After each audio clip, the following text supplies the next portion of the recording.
Tā kā šodien mēs esam tādās ceļa jūtīs, tā es tikai parunāšu par dažām tādām svarīgām lietām. Jo mēs arī kā mācītājiem, ka mēs kalpojam, ir tādas lietas, ko mēs nedrīkstam aizmirst, kas ir svarīgas. Un viena no lietām, piemēram, kad mēs vadām kādu nopietnu pasākumu, vai tās ir bēres, vai tās ir kāzas, mums kādreiz cilvēkiem šķiet, ka mēs visu no galvas zinām. Ticiet man, mums ir pierakstīts pilnīgi viss. Tajā brīdī pasniedz gradzenus, tajā brīdī dari, es to visu esmu pierakstījis, ziniet, jo savādāk, ja tu nepieraksti, tu aizmirsti. Bet tas ir viens. Bet kuriozi, tad, kad mēs kā mācītājiem aizmirstam vēl to visu tā labi piestiprināt. Un es, ka man skolotājs Āris Glāzers teica, viņš teica, es vadīju bēres, ja, kapsētā mēs tur stāvam, bēres es vadu, es atveru savu lielo bībeli, un tajā brīdī, kas notiek? Uzpūš vējš, un man lapiņi iepūš kapā.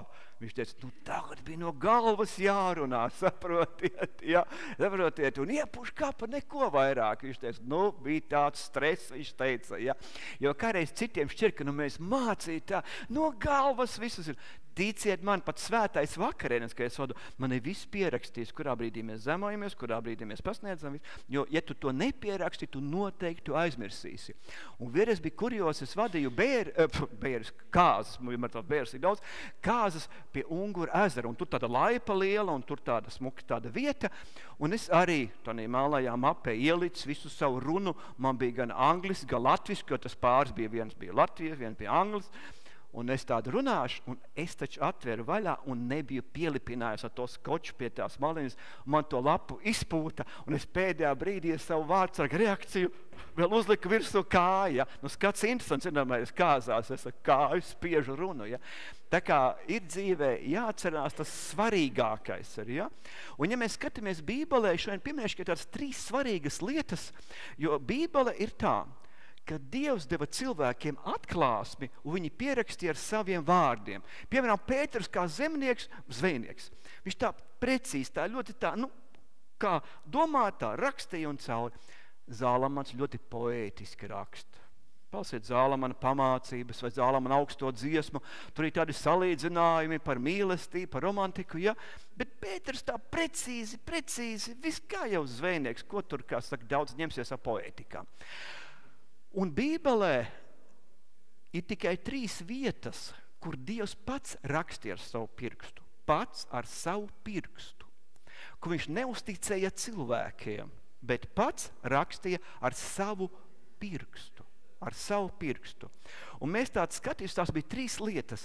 Pirmā lieta tie bija baušļi, jeb principi, pēc kuriem mēs dzīvojam. Otrā lieta bija tiesa, jeb taisnīgs lēmums. Un trešā bija par žēlastību. 3 raksturvietas Bībelē, kur Dievs pats rakstīja ar savu pirkstu un neuzticēja to cilvēkiem, jo tas ir ļoti svarīgs jautājumi. Un pirmā vieta, kur mēs redzam, kur Dievs pats rakstīja ar savu pirkstu, ir rakstīts 5. Mūzes grāmatā, 9. nodaļā un 10. pantā. Tātad pirmais Bībeles rakstu vieta, kur ir rakstīts 5. Mūzes grāmata, 9. nodaļa, 10. pants. Un mēs šeit lasām. Ko? Tad tas kungs man deva abas akmens plāksnes, un kā te rakstīts? Kā tur rakstīts ir? Dieva pirkstas aprakstīts. Dievs ar savu pirkstu rakstīja 10 baušļus. Mūzus, ja mēs skatāmies, bija vecā derībā, viņu uzskata kā lielāko pravieti. Kā lielāko pravieti, kurš izved ārā šo Dieva tautu. Pravieti, kurš ir 5 Mūzes grāmatas, kā mēs sakām, devis. Pravietis, kurš būtībā bija pie Dieva tautas dibināšanas un viss. Un Dievs viņam to neuzticēja. Interesanti, citā vietā rakstīts, ka, piemēram, Mūzes pierakstīja ceremoniālo bauslību ar savu roku grāmatā. Kad upurēt, ko, cik, kad un kā upurēt. Bet 10 baušus Dievs viņam neuzticēja. Paraudot, cik nozīmīgi ir šie Dieva baušļi, šie Dieva principi. Tātad pirmā lieta, ko Dievs rakstīja ar savu pirkstu un neuzticējumiem citam, ir Dieva baušļi.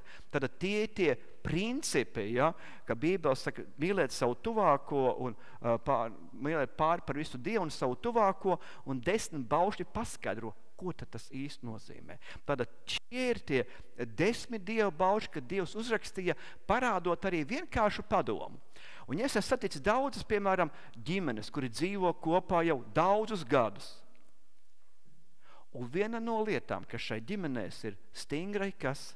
Jā, viņi ir ļoti pacietīgi, iejūtīgi un tā, bet viņiem ir noteikti stingri arī likumi, ko viņi savā ģimenē ievēro. Piekritīsiet, kad stingri likumi. Nu, nav tā, kā mēs sakam, es tur pa kreisi, es tur pa labi, mums tur attiecības vēl kaut kādas, bet mēs jau kopā esam laimīgi.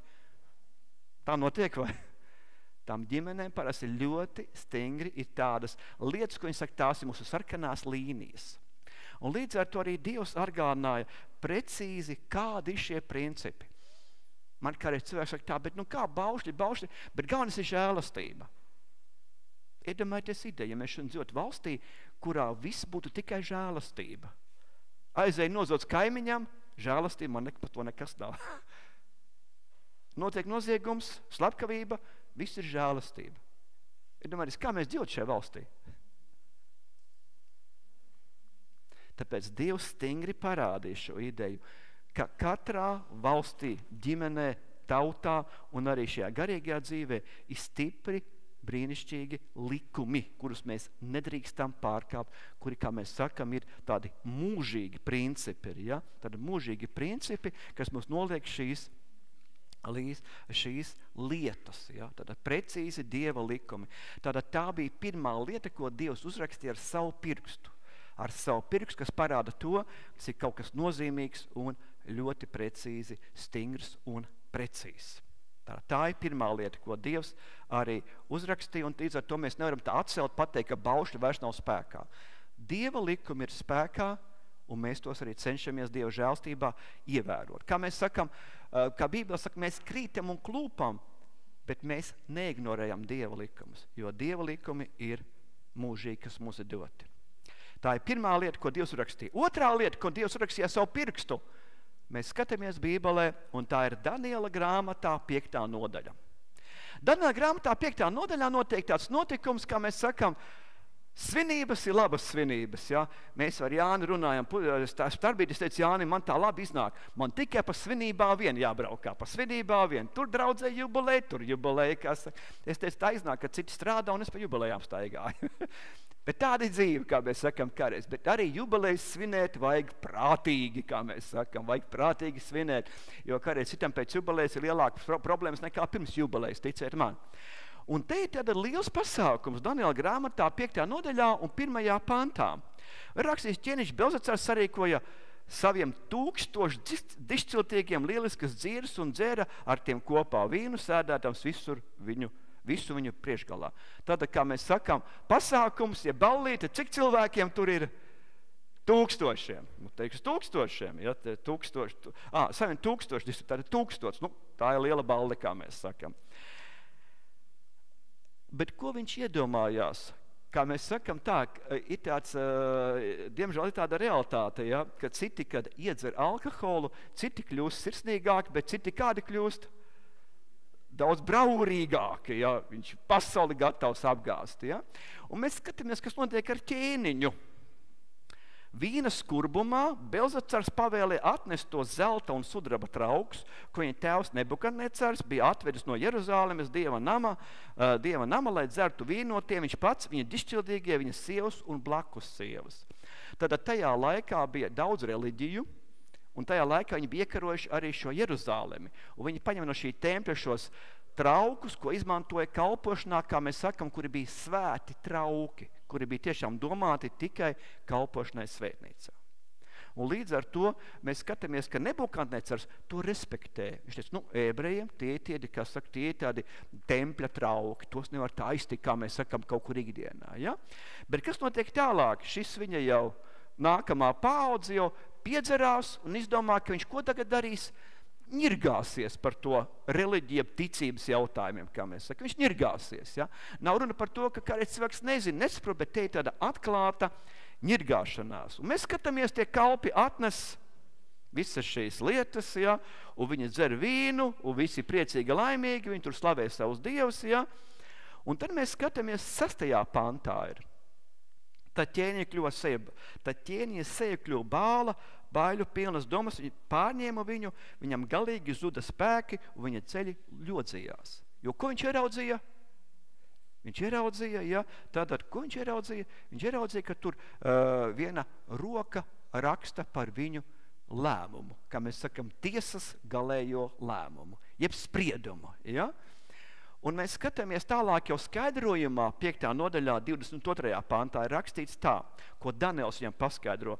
Un tu viņa dēls Belzacar neiedves sev pazemību savā sirdī, gan to visu zināja. Viņš zināja visu, kā Dievs ir vadījis iepriekš darījis. Saka, bet tu nebija, ja? Un tā viņš saka 23. pantā. Tu drīzāk esi sacēlies pret debesu kungu, jo dzīrēs kalpi pie spiesti atnest tev un nolikt tev tavā priekšā dievanama trauks, tu un tavie dišķiltīgie, tavas sievas un blakus sievas, jūs visi dzērāt vīnu no tiem un daudzinājāt īpašās slavas dziesmās savu sudrabu un zelta vara un zels koku un akmens dievus, kas neredz, nedzird un kam nav prāta. Bet tam dievam, kura rokā stāv tava dzīvības dvēsma un visi tavi ceļi un likteni, tu nedevi godu. Tātad būtībā viņš ar šo roku ko izdara? Uzraksta viņam tiesas spriedumu. Viss. Un te kādas mācības. Bībelē, sakiet, vai Mozum bija vai nebija kļūdas kādreiz kaut kur kalpošanā? Bija. Bet Danielam bija vai nebija kļūdas kaut kur? Bet Bībelē vai nav rakstīts? Daniels viens no tiem cilvēkiem, kuram Bībelē vispār nav minēta neviena kļūda, var teikt tā. Mūzus savu muļķību izdarīja, Dāvidam bija savas muļķības, par Zālamu vispār nerunāsim labāk, ja? Jonam bija savas muļķības, ko viņš sastrādāja. Daniels bija, kā mēs sakam, perfekti, bez kļūdām, it kā, ja? Un pat šajā brīdī mēs redzam, ka Dievs nepateica Danielam. Daniel, tu pasaki viņam, ka tas ir tiesas spriedums par viņu. Dievs pats uzrakstīja, un Daniels tikai izlasīja. Un ne jau visai tautai, bet kuram viņš izlasīja un kuram paskaidroja?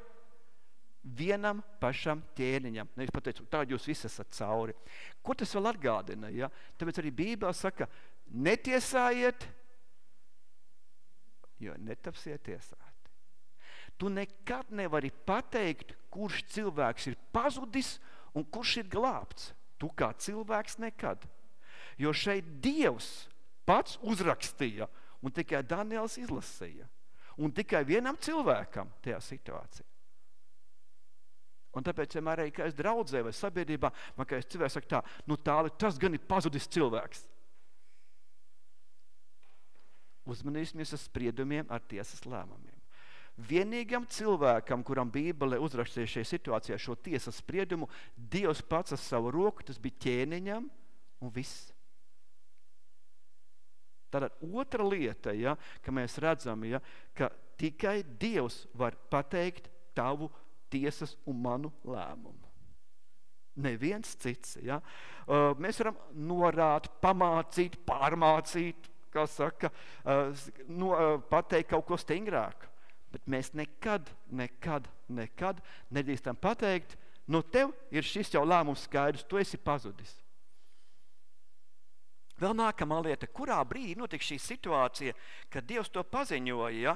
Kas tur bija par situāciju?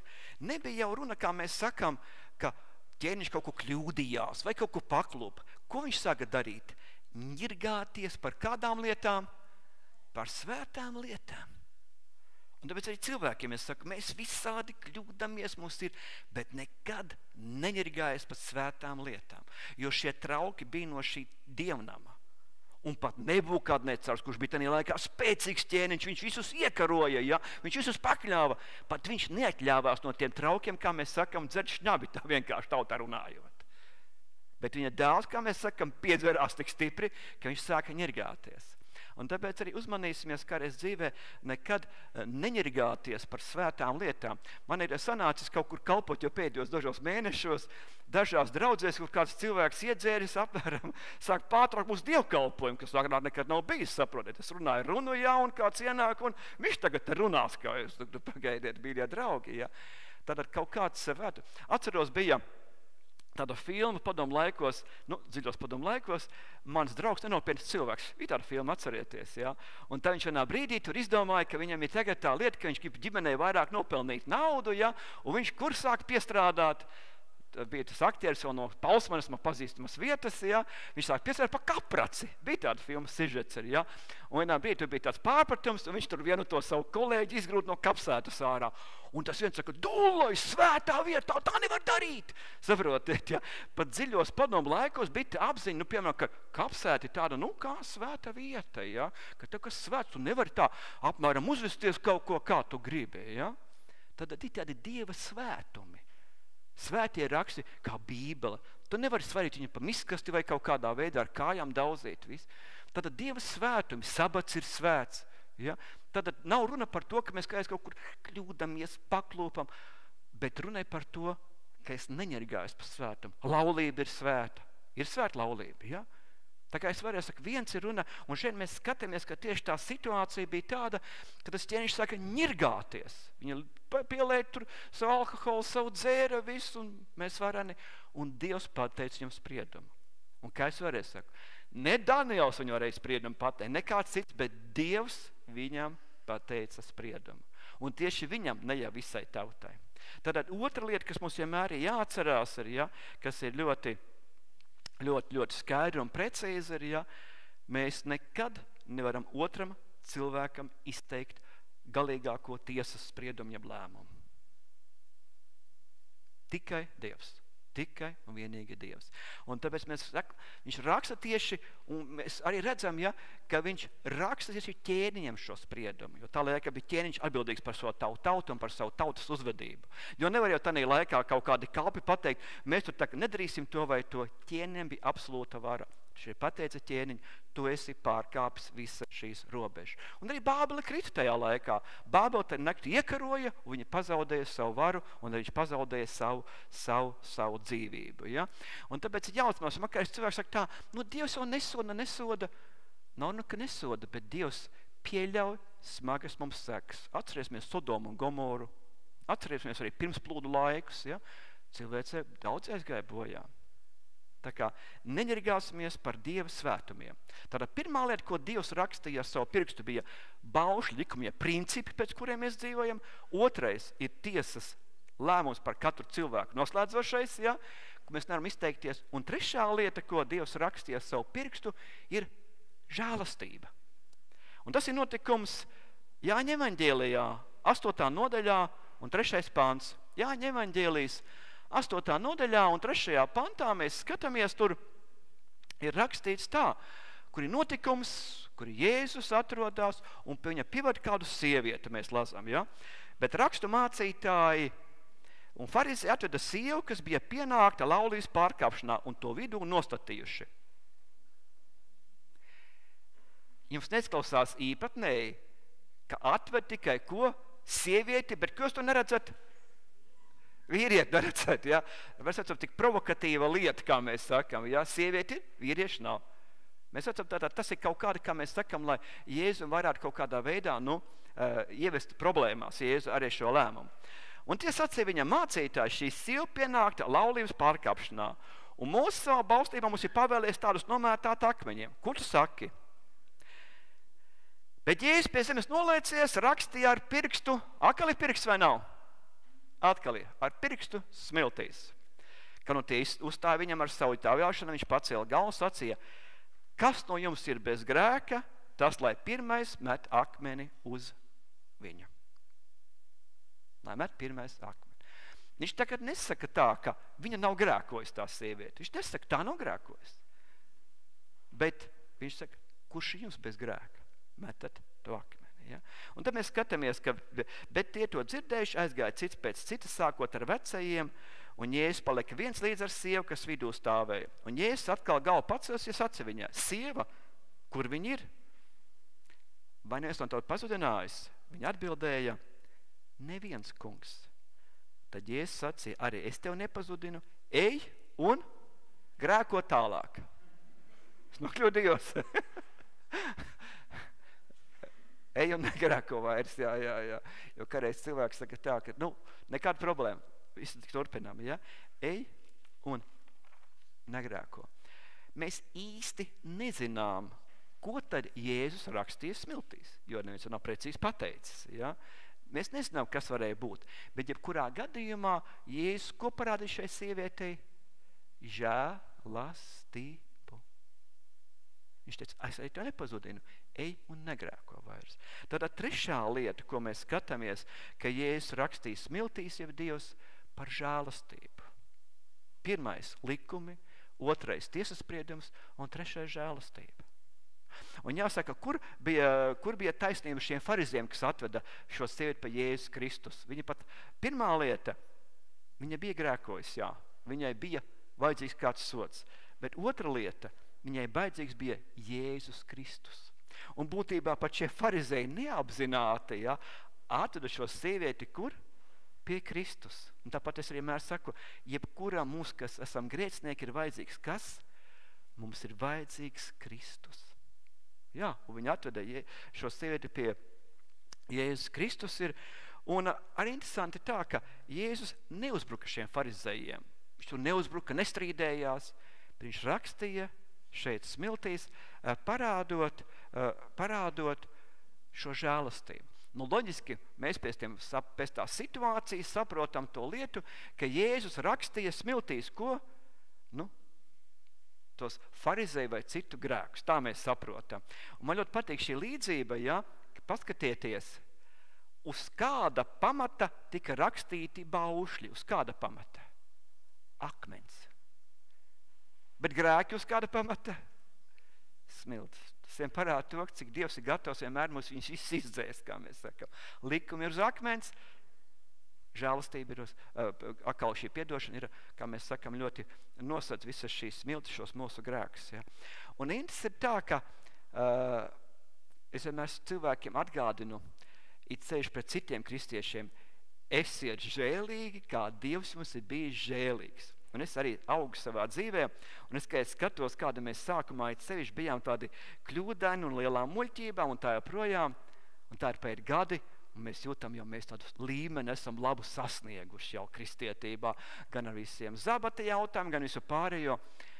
Un tā kā es skatos, atnāk kādi jaunie, un te skatos, kāda ir mūsu reakcija, kuri mēs esam jau daudz gadus draudzē, jau kā jūs liekas, ko te jūs tā varat? Un tas vienmēr atgādina sevis pirms un citiem.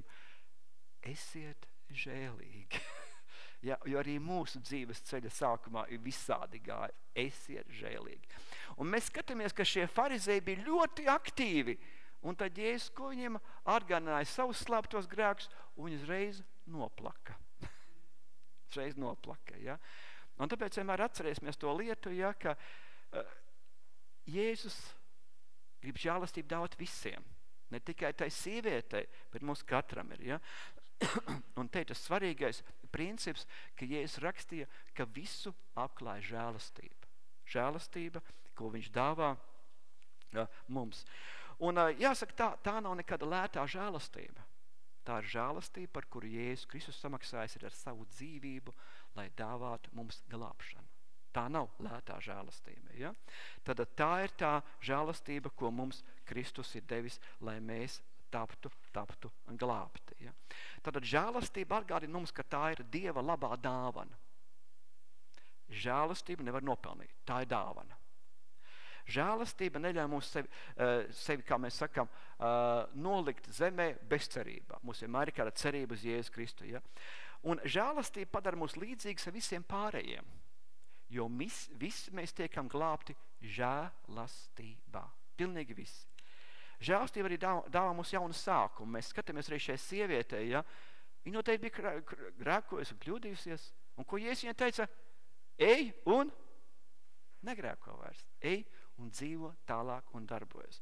Un man ļoti patīk arī, ka kristietībā te vienmēr ir jauna iespēja. Tev nekad tā nav teiks, nu caur te visi beidzies.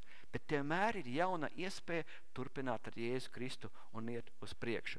Tā kā es šodien vēlējos arī atgādināt šīs 3 svarīgās lietas, ja? Jo, kā es teicu, mēs kā es mācītāji aizmirstam kaut ko svarīgu, kā es savā laikā aizmirstu pielīmēt savu runu, ja? Un man ezerā iepūta, tā es nezinu, ko es būtu darījis, tā kā saka tā šajā laulību ceremonijā, ja? Un 3 lietas, ko Dievs rakstīja pats ar savu pirkstu, neusticēdams to cilvēkiem, bet pats rakstīja. Tad pirmā bija kas? Dieva likumi baušļi. Otrais bija tiesas spriedums. Tiesas spriedums. Tikai Dievs var spriedums. Jā, mēs tiesim draudz varam diskutēt vai runāt, bet par tādu mūžīgo spriedumu tur ir tikai Dievs. Un trešā lieta – žēlastība. Trešā ir žēlastība. Un lai Dievs tiešām uz svētī atcerēties šīs 3 svarīgās lietas.